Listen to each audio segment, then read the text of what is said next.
Assalamualaikum warahmatullahi wabarakatuh. Di sini kelompok kami akan mempresentasikan tentang tugas proyek SPK kami yang berjudul Sistem Pendukung Keputusan Penentuan Status Karyawan Menggunakan Metode Naive Bayes.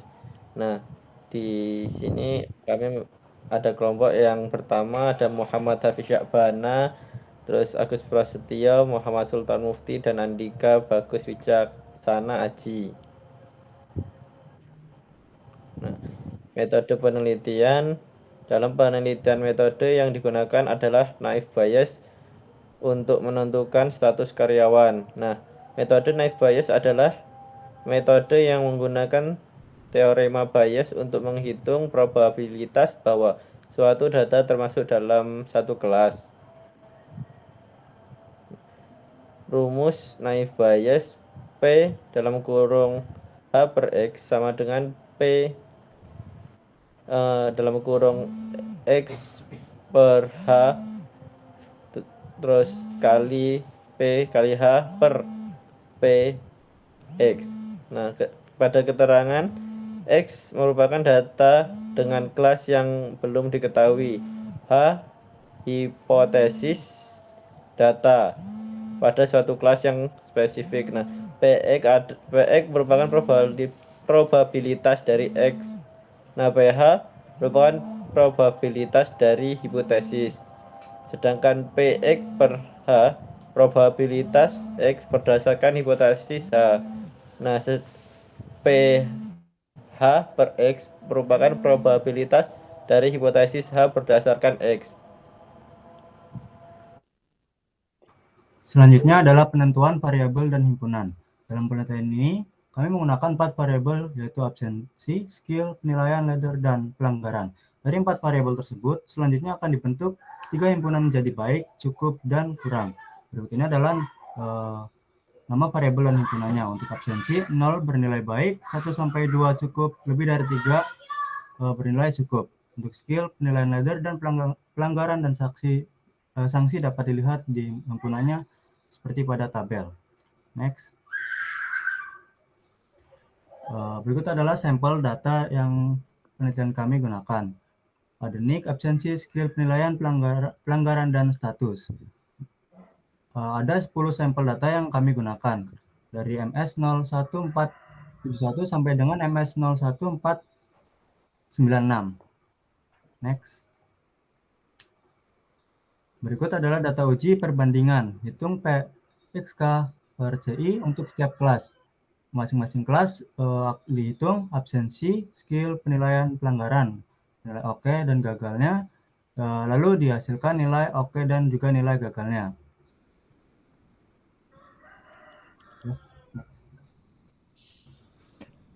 Nah, kemudian dari data tabel uji perbandingan tersebut dihasilkan data uji perbandingan untuk setiap kelas. Untuk menghitung peluang dari XCI untuk setiap kelas, untuk peluang absensi sama dengan baik dengan status oke, 8:8 yang menghasilkan nilainya 1, kemudian peluang untuk absensi baik dengan status gagal, peluangnya adalah 0:2, hasilnya 0, kemudian untuk peluang skill sama dengan baik dengan status oke, nilainya 6:8, hasilnya 0,75, kemudian untuk peluang skill sama dengan baik dengan status gagal, perbandingannya 0:2 sama dengan 0, kemudian peluang penilaian baik dengan status oke, perbandingannya 6:8 dengan menghasilkan nilai 0,75, dan peluang untuk penilaian baik dengan status gagal, perbandingannya 0:2 menghasilkan nilai 0, dan peluang pelanggaran sama dengan baik dengan status oke, perbandingannya 8:8 menghasilkan nilai 1, kemudian peluang untuk pelanggaran sama dengan baik dengan status gagal, perbandingannya 0:2 sama dengan 0. Dari nilai tersebut, menghitung nilai peluang XCI melalui perkalian hasil seluruh nilai perbandingannya. Misal, untuk yang pertama peluang X dengan status oke sama dengan 1 dikali 0,75 kali 0,75 kali 1 menghasilkan nilai 0,563. Nah, untuk peluang X dengan status gagal sama dengan 0. Setelah mengetahui nilai peluang XCI, maka nilai tersebut kemudian akan dikalikan dengan nilai peluang CI. Hasil perhitungannya dapat dilihat sebagai berikut. Untuk peluang X dengan status OK dikalikan peluang status sama dengan OK, menghasilkan nilai 0,563 dari nilai ini, kemudian dikalikan dengan peluang status OK, maka nilainya 8/10, menghasilkan nilai 0,45. Kemudian untuk peluang X dengan status gagal dikalikan dengan P peluang status gagal menghasilkan nilai 0. Maka X dengan NIK MS 01471 memiliki kelas berstatus OK, karena nilai dari status OK lebih besar bila dibandingkan dengan nilai status gagal, yaitu 0,45.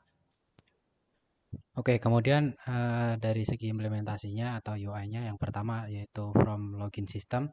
Pada form login, pengguna diminta untuk memasukkan username dan password untuk masuk ke dalam sistem. Next.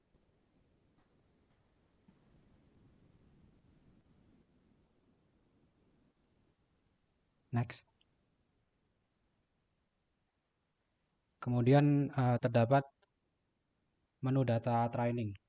Nah, setelah berhasil login, maka sistem akan menampilkan menu utama aplikasi yang memiliki menu data pengguna, data training, dan data testing, dan hasil analisa. Nah, pada menu data training ini, menu data training digunakan untuk melakukan perhitungan naive Bayes sesuai dengan data yang ada. Yaitu kita dapat memasukkan NIK, skill, pelanggaran, nilai leader, absensi, dan status. Next.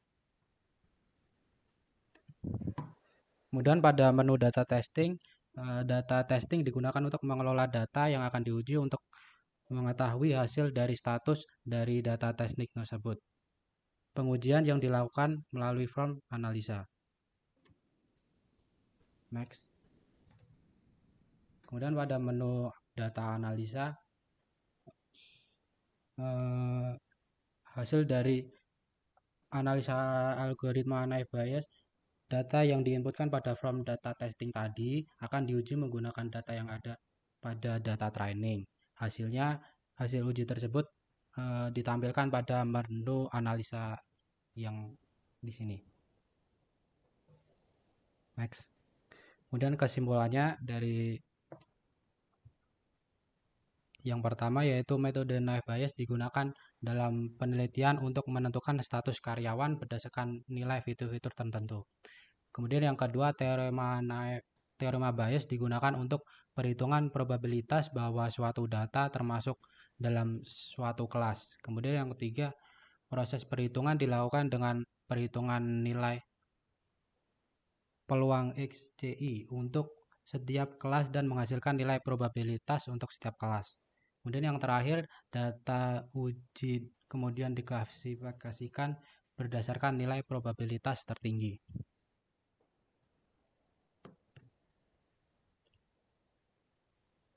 Next.